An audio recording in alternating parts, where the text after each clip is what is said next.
बोलिए प्रेम से श्री सद्गुरु महाराज की जय।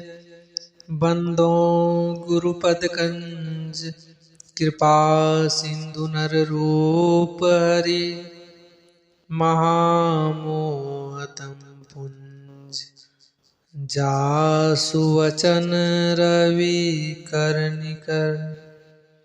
प्यारे लोगों, वे महापुरुष हम ही हैं, वे महापुरुष अलग नहीं हैं। हम ही महापुरुष हैं, प्रकाश का नाम ही महापुरुष है। डरो मत, इनमें बिल्कुल डर नहीं है। जब भी आप ध्यान में बैठते हैं तो आपको अंधकार की एक पट दिखाई देता है। आप धीरे धीरे ध्यान में आगे बढ़ते जाते हैं, वो प्रकाश की पुंज धीरे धीरे उज्जवल होने लगता है और अंधकार मिटने लगता है। डरो मत उस अंधकार से, वो अंधकार धीरे धीरे प्रकाश में परिवर्तित होने लग जाएगा। बिल्कुल डर नहीं है उस अंधकार का। ये जो सामान्य प्रकाश है, इस स्थिति वाले को ही महापुरुष कहते हैं। महापुरुष कहो चाहे ब्रह्म कहो, उस सामान्य प्रकाश में क्या फर्क पड़ता है। तो सामान्य प्रकाश ब्रह्म है, वह एक है। एक तो भय छोड़ दो और एक आगे कुछ विलक्षण होगा। इस आकांक्षा और आशाओं को छोड़ दो, ये दो छोड़ दो। ये दो ही बाधक हैं असली साधना के।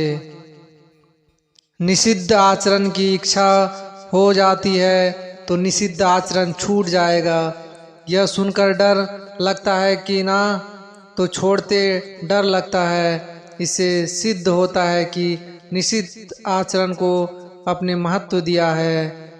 इसलिए आप उस निषिद्ध आत्मा और निषिद्ध तत्व को जो महत्व दिए हैं, उनको आप छोड़ दें।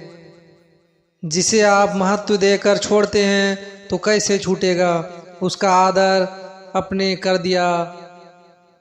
उपेक्षा करो, एक करना एक ना करना दो चीज हुई, और एक उपेक्षा तीसरी चीज हुई।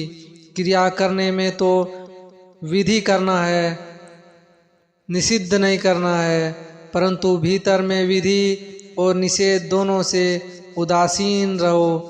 क्योंकि विधि और निषेध दोनों दिखते हैं किसी प्रकाश में। उस प्रकाश का संबंध ना विधि के साथ है और ना निषेध के साथ है। विधि का संबंध निषेध के साथ है। निषेध की निवृत्ति करने के लिए विधि है, विधि रखने के लिए विधि नहीं है। इसलिए विधि निषेध, भय और आशा, ये दोनों छोड़ दो। बात ख्याल में आई कि नहीं, मेरी बात समझ में आई कि नहीं। विधि और निषेध में विधि का लोभ है और निषेध का भय है। ये भय और लोभ जब तक रहेंगे तब तक आपकी स्वरूप में स्थिति नहीं होगी। इसलिए भय और लोभ की बेपरवाही कर दो, ये छूट जाएंगे। बेपरवाही करो, केवल बेपरवाही। आ गया भय तो आ गया, लोभ हो गया तो लोभ हो गया। आपकी अवस्था में कहता हूँ, हर एक के लिए मैं नहीं कहता हूँ। हर एक बात को समझेगा नहीं, उल्टा असर हो जाएगा उसके, और आपके उल्टा असर नहीं होगा, नहीं होगा, नहीं होगा।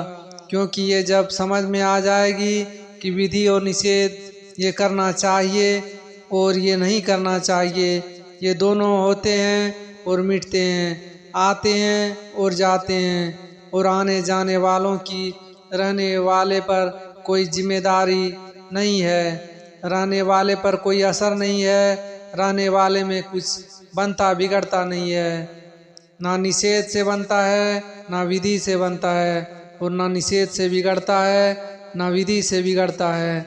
उसका बनता बिगड़ता है ही नहीं, तो आप पर असर कैसे पड़ेगा। उदासीनवादिनो गुण्यन्यो न विचाल्यते